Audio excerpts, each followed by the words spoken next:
25 তারিখে assembly call করেছে, রক্তের দাগ শুকায় নাই। আমি 10 তারিখে বলে দিয়েছি যে ওই শহীদের রক্তের উপর দিয়ে পাড়া দিয়ে আরটিসিতে মুজিবুর রহমান যোগদান করতে পারে না। অ্যাসেম্বলি কল করেছেন, আমার দাবি মানতে হবে। প্রথম, সামরিক আইন মার্শাল ল উঠ্র করতে হবে। সমস্ত সামরিক বাহিনীর লোকদের ব্যারাকে ফেরত দিতে হবে। যেভাবে হত্যা করা হয়েছে তার তদন্ত করতে হবে। আর জনগণের প্রতিনিধির কাছে ক্ষমতা হস্তান্তর করতে হবে। তারপরে বিবেচনা করে দেখব আমরা অ্যাসেম্বলিতে বসতে পারবো কি পারবো না। এর পূর্বে অ্যাসেম্বলিতে বসা অ্যাসেম্বলিতে বসতে আমরা পারি না। জনগণ সে অধিকার আমাকে দেয় নাই। ভাইয়েরা আমার, তোমরা আমার উপর বিশ্বাস আছে? আমি প্রধানমন্ত্রিত্ব চাই না, আমরা দেশের মানুষের অধিকার চাই। আর যদি একটা গুলি চলে, আর যদি আমার লোকের উপর হত্যা করা হয়, তোমাদের উপর কাছে আমার অনুরোধ রইল, প্রত্যেক ঘরে ঘরে দুর্গ করে তোলো।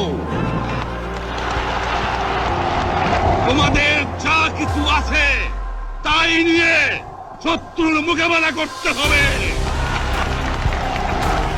এবং জীবনের তরে রাস্তাঘাট যা যা আছে সবকিছু আমি যদি হুকুম দেবার নাও পারি, তোমরা বন্ধ করে দেবে।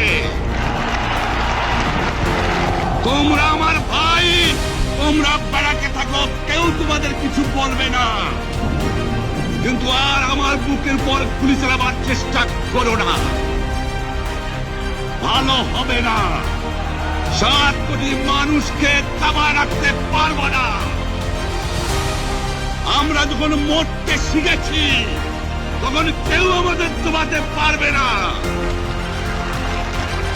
এ পর্যন্ত আমার এই দেশের মুক্তি না হবে, আপনার ট্যাক্স বন্ধ করে দেওয়া হলো, কেউ দেবে না। তবে অনুরোধ করছি, আপনারা আমাদের ভাই, আপনারা দেশকে একেবারে জাহান্নামে ধ্বংস করে দিয়েন না। জীবনে আর কোনোদিন আপনাদের মুখ দেখা দেখি হবে না। যদিও আমরা শান্তিপূর্ণভাবে আমাদের ফয়সালা করতে পারি, তাহলে অন্তপক্ষে ভাই ভাই হিসেবে বাস করার সম্ভাবনা আছে। সেই জন্য আপনাদের অনুরোধ করছি, আমার এই দেশে আপনারা মিলিটারি শাসন চালাবার চেষ্টা করবেন না। দ্বিতীয় কথা, প্রত্যেক গ্রামে, প্রত্যেক মহল্লায়, প্রত্যেক ইউনিয়নে, প্রত্যেক সাব ডিভিশনে আওয়ামী লীগের নেতৃত্বে সংগ্রাম পরিষদ গড়ে তোলো এবং তোমাদের যা কিছু আছে তাই নিয়ে প্রস্তুত থাকো। মনে রাখবা, রক্ত যখন দিয়েছি, রক্ত আরো দেব। এদেশের মানুষকে মুক্ত করে ছাড়বো ইনশাআল্লাহ। এবারে সংগ্রাম আমাদের মুক্তির সংগ্রাম, এবারে সংগ্রাম স্বাধীনতার সংগ্রাম। জয় বাংলা।